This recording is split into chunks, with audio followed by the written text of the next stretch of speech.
പട്ടാമ്പിയിലെ പാർക്കിംഗുമായി ബന്ധപ്പെട്ടുള്ള പോലീസ് നടപടിക്കെതിരെ പ്രത്യക്ഷ സമരത്തിനൊരുങ്ങി വ്യാപാരികൾ. തിങ്കളാഴ്ച കടകളടച്ച് പ്രതിഷേധിക്കുമെന്ന് സംയുക്ത വ്യാപാരി കൂട്ടായ്മ ഭാരവാഹികൾ വാർത്താസമ്മേളനത്തിൽ അറിയിച്ചു.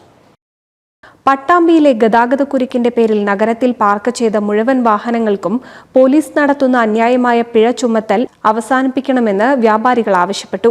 ഇതിന്റെ ഭാഗമായി തിങ്കളാഴ്ച കടകളടച്ച് പ്രതിഷേധിക്കുമെന്ന് സംയുക്ത വ്യാപാരി കൂട്ടായ്മ പട്ടാമ്പിയിൽ വിളിച്ചു ചേർത്ത വാർത്താസമ്മേളനത്തിൽ അറിയിച്ചു. ഈ രൂപത്തിലാണ് പട്ടാമ്പിയുടെ പോലീസ് മാറുന്നതെങ്കിൽ പട്ടാമ്പിയിലെ സ്ഥാപനങ്ങൾ അടച്ചുകൊണ്ട് ഞങ്ങൾക്ക് വീട്ടിലിരിക്കേണ്ട അവസ്ഥയിലേക്ക് വരും. ഞങ്ങൾ ഈ വ്യാപാരികൾ ഒരു സമരത്തിനോ അല്ലെങ്കിൽ മറ്റുള്ള ഒന്നിനും നിൽക്കാത്ത ഒരു വിഭാഗത്തിൽപ്പെട്ടവരാണ് ഞങ്ങൾ വ്യാപാരികൾ. ഞങ്ങൾ സ്വയം വരുമാനം കണ്ടെത്താൻ സ്വയം സ്ഥാപനം തുറന്നിരിക്കുന്നവരാണ്. ഇത് ഒരു പട്ടാമ്പിൽ ഒരു മോട്ടോർ സൈക്കിൾ നിർത്തിക്കഴിഞ്ഞാൽ അപ്പം തന്നെ ഫോട്ടോ എടുക്കുക, അല്ലെങ്കിൽ വണ്ടിയിൽ ആ ഡ്രൈവ് സീറ്റിൽ ആളുണ്ട്, അവർ സംസാരിച്ചുകൊണ്ടിരിക്കുകയാണ്, ഫോട്ടോ എടുക്കുക. അതിന് അരമണിക്കൂറിനുള്ളിൽ അവർക്ക് സ്റ്റേഷനിൽ നിന്ന് വെളി വരിക, പിന്നെ ഫോട്ടോ സാഹിത്യം വരിക. ഇന്നലെ വൈകിട്ട് രാത്രി 9:10 വരെ പട്ടാമ്പി പോലീസ് ചാർജ് ചെയ്തുകൊണ്ടിരിക്കുകയാണ്.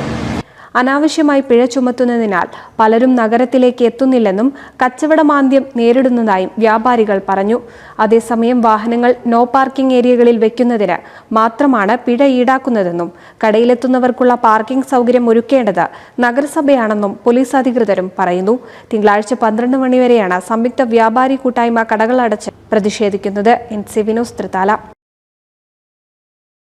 കർക്കിടക മാസാചരണത്തിന്റെ ഭാഗമായി കുടുംബത്തിന്റെ സർവ്വ ഐശ്വര്യങ്ങൾക്കായി ഇല്ലം നിറയും തൃപ്പുത്തിരിയും ആഗസ്റ്റ് 11 ഞായറാഴ്ച ആഘോഷിക്കുന്നു. ഇല്ലം നിറ ചടങ്ങുകളിൽ പങ്കെടുക്കുവാൻ കുന്നംകുളം കക്കാട് ശ്രീ മഹാഗണപതി ക്ഷേത്രത്തിലേക്ക് ഭക്തിപൂർവ്വം ക്ഷണിച്ചുകൊള്ളുന്നു.